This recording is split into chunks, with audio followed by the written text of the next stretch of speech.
This one actually comes our way from Small Business Trends, but basically it was an article on the what posing the question, what is the future of passwords?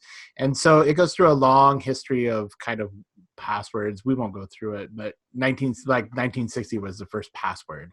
But what I thought was interesting was 66% of people reuse passwords. I'll be included in that list. And so, but 91% they say they know they shouldn't, but they use them anyway. And basically they talk about where the future of passwords go, and they talk about the thumbprint authorization, the phone call or text for the second authorization code to be able to know it's really you when you're logging into something. But they're talking about risk-based authentication, whereas determine basically your IP address, your device posture, geolocation, all of that is access to be able to understand, is this really coming from the person that's trying to access the information? So I guess I'll pose the question to you guys.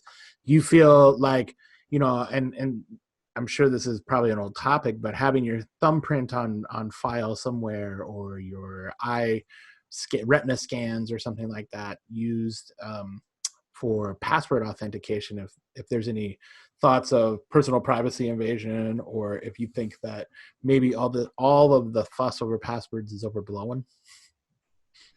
No, I mean, I think the password fear is right on. I mean, that's, it's such a key system that we all rely on every day in nearly everything that we do. And so we have to have some kind of meaningful system behind it.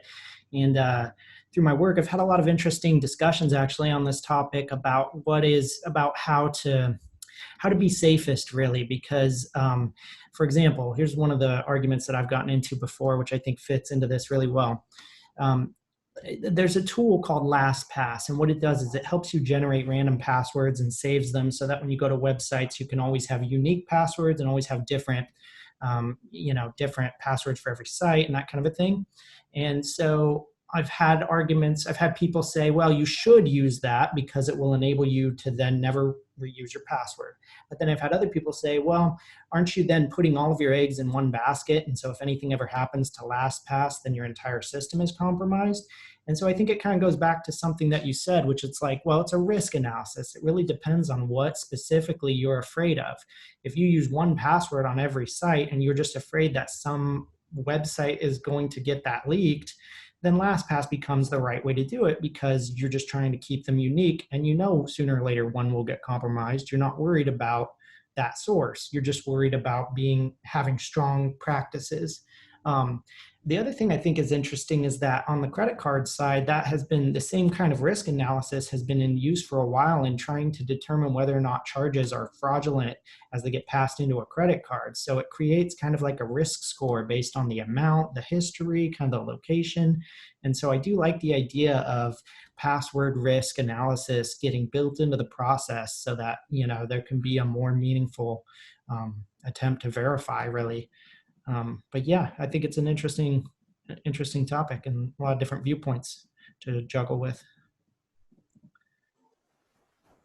Yeah, I think this is an area I don't have very much experience or technical knowledge on, except from just a management standpoint. And I remember over a year ago, it might have been 1 or it might have been 2 years ago now, that an article came out, and you guys may remember that there. I don't know if this is still common in a lot of places, but there was a push always to update your passwords, to change your passwords. So a little bit different than the main topic of this article, which is taking one password and reusing it across multiple locations. This idea was, well, you have a password to access a system, but in order to avoid it getting hacked, you should change that specific password for that specific system, periodically, whatever period you should do that. And I think a lot of companies and organizations had adopted that, and it became like this common knowledge that was the thing to do, that doing that was an important safety procedure. And it turned out that 20 years before, some person had come up with this idea. I think somehow it was related to the NSA. They had published this idea as an important thing. And 20 years later, they did some follow-up research, and the very person who came up with this idea said, yeah, actually after 20 years of this, it's actually not true. That changing your password over and over again, there's no actual data that actually improves the the security or safety of your passwords.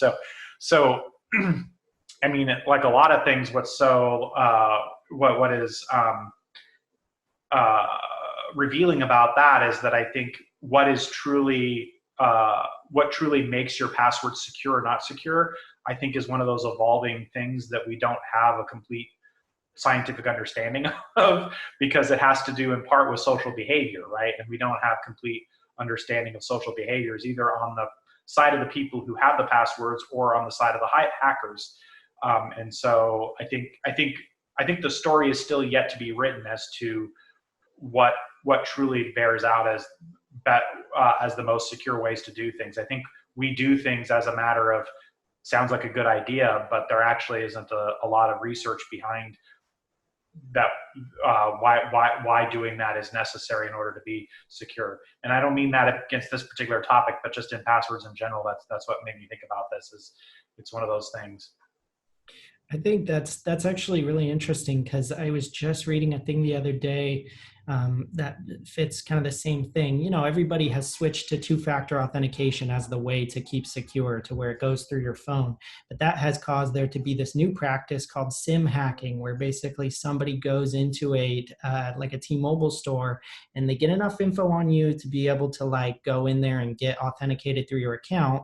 And so you're already compromised in some way in the story, but by the fact that you've routed absolutely everything through this two-factor thing, then when somebody is able to then take your phone number and get it onto their SIM card, it then opens them up to be able to connect to absolutely everything that you've done. It's a good example of what you're talking about, how we thought we were adding this feature to make passwords better, but at that same time we introduced a problem that didn't quite exist, at least not in the same style as it is now. So yeah, I agree. It's going to be evolving for a long time.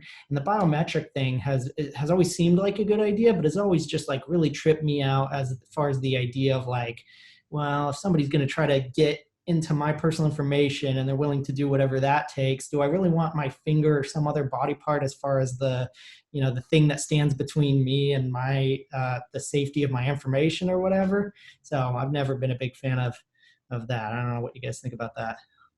Well, I heard a story once about a security expert that was sitting in a conference, and they were talking about a new biometric hand scanner. So they do this whole half-hour presentation of this biometric hand scanner, and the first person to ask the question that says, "Does the hand need to be attached?" Meaning, like, if somebody wanted to break in, they're not going to just get your keys; they need your hand. So the easiest thing to do is to take off your hand and take it with them, than opposed to like bring the whole person with you. Exactly. So, yeah. I mean, that's real. Like it seems like a punchline, but like, every choice that we make as far as how we're going to do this password thing has some level of consequence we just have to consider.